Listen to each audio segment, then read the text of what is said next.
Saya Kelvin Ardiansyah Foto.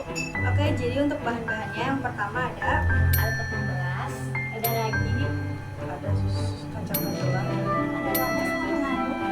Ada panci. Assalamualaikum, hai teman-teman. Kalian pasti udah sering banget kan dengar kata tempe?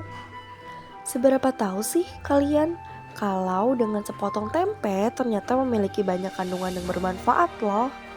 Yuk simak pembahasan berikut ini. Tempe sering dijumpai di rumah maupun di warung-warung sebagai lauk dan pelengkap hidangan.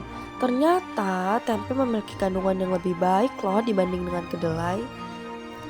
Tempe adalah makanan hasil fermentasi antara kedelai dengan jamur Rhizopus oligosporus.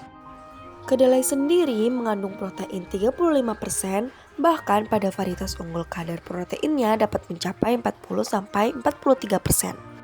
Sedangkan sepotong tempe mengandung berbagai unsur bermanfaat seperti karbohidrat, lemak, protein, serat, vitamin, enzim, dezein, genistin, serta komponen antibakteri yang bermanfaat untuk kesehatan. Selain itu, pada tempe terjadi peningkatan nilai gizi, kurang lebih 2 kali lipat setelah kedelai difermentasi menjadi tempe, seperti kadar vitamin B2, vitamin B12, niacin, dan asam pantorenat.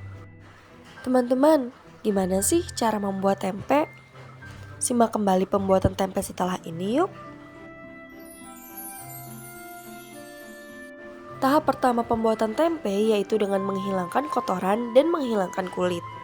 Biji kedelai harus bersih, bebas dari campuran batu kerikil atau biji-bijian lain, tidak rusak dan bentuknya seragam.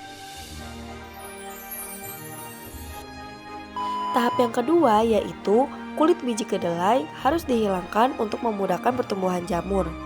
Penghilangan kulit biji kedelai dapat dilakukan secara kering atau basah, namun kami menggunakan penghilangan biji secara basah. Penghilangan biji secara basah dapat dilakukan setelah biji mengalami hidrasi, yaitu setelah perendaman dan perebusan. Di sini kami merendam biji selama 5 jam, kemudian kami rebus selama 25 menit.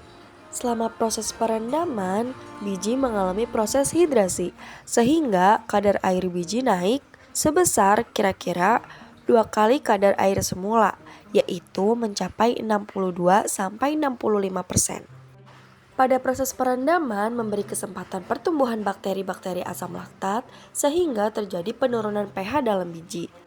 Namun, penurunan biji kedelai tidak menghambat pertumbuhan jamur tempe, tapi dapat menghambat pertumbuhan bakteri-bakteri kontaminan yang bersifat pembusuk. Proses fermentasi selama perendaman yang dilakukan bakteri mempunyai arti penting ditinjau dari aspek gizi. Keuntungan lain dari kondisi asam dalam biji adalah menghambat kenaikan pH sampai di atas 7,0.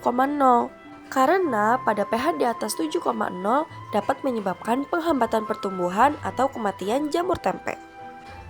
Proses hidrasi terjadi selama perendaman perebusan biji. Makin tinggi suhu yang dipergunakan, makin cepat proses dehidrasinya. Tetapi, bila perendaman dilakukan pada suhu tinggi, dapat menyebabkan penghambatan pertumbuhan bakteri sehingga tidak terbentuk asam. Biji yang telah mengalami hidrasi lebih mudah dipisahkan dari bagian kulitnya, tetapi dengan cara basah tidak dapat disimpan lama. Tahap yang ketiga yaitu pada proses pemanasan atau perebusan.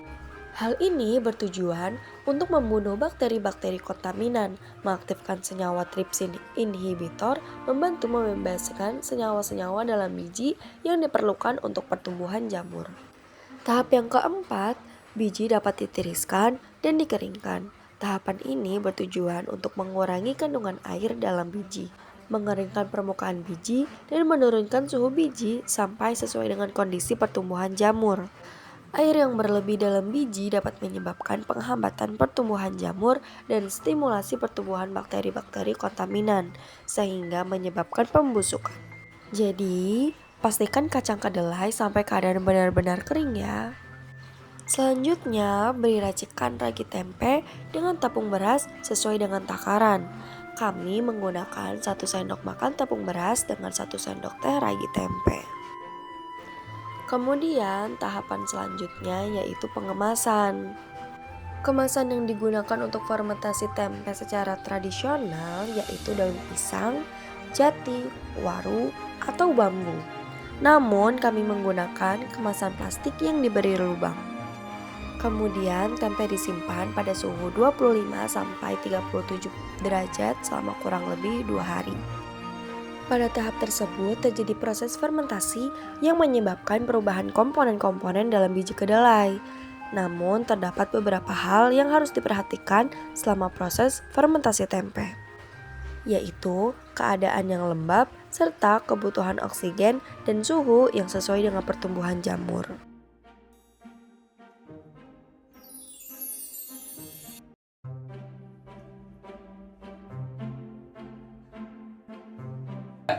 Sekian video dari kita kelompok 4, kurang lebihnya mohon maaf. Wassalamualaikum warahmatullahi wabarakatuh.